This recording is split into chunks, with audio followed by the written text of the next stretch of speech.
Donc on passe à présent à la correction de ces transferts de doublés d'électrons. Donc l'idée c'est de comparer ce qui se passe du côté des réactifs avec ce qui se passe du côté des produits. On peut se rendre compte que la molécule ici a été scindée en deux molécules et on peut identifier les différentes parties. Par exemple, on peut voir que cette partie de la molécule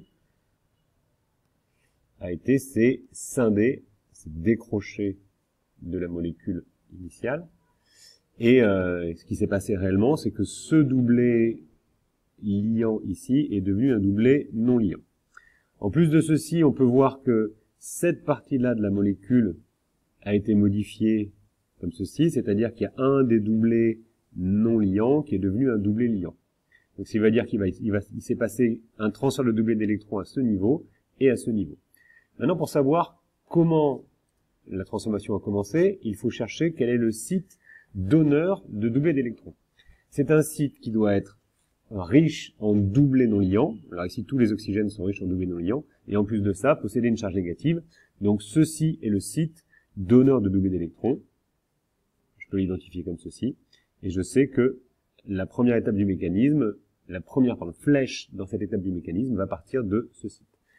Donc on va avoir ce doublé non liant qui devient un doublé liant. Ça veut dire que ce doublé non liant a été partagé avec l'atome de carbone.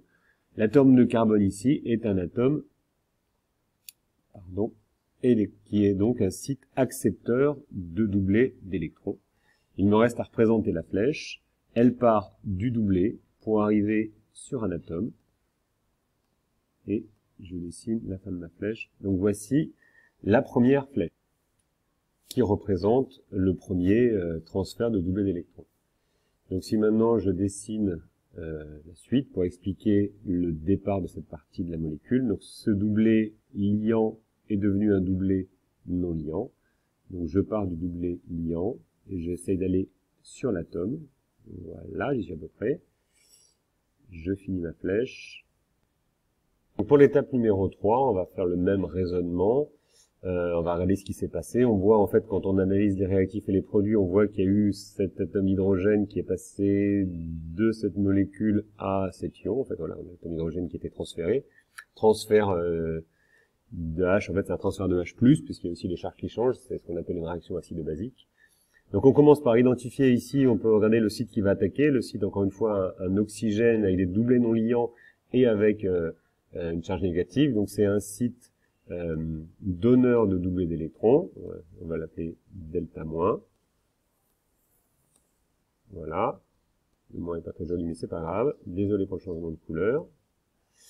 Et on va regarder où est-ce que ce site a attaqué, quels sont les doublés qui ont attaqué. On voit ici qu'on est passé de 3 doublés non liants à 2 doublés non liants et on a formé un doublé liant. Ça veut dire que il y a eu transfert d'un doublé d'électrons de l'oxygène vers, ici, l'hydrogène. Comme ceci.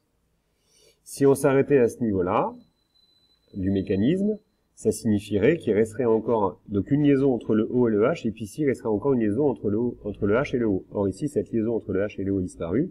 Ça veut dire que cette liaison, ce doublé liant, présent ici, c'est rabattu sur l'oxygène pour devenir un doublé non liant.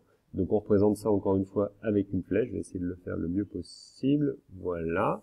Donc la flèche et l'extrémité de ma flèche. Alors en faisant bien attention de partir d'un doublé pour arriver sur un atome. Donc voici comment on détermine les transferts doublés d'électrons sur des étapes d'un mécanisme réactionnel.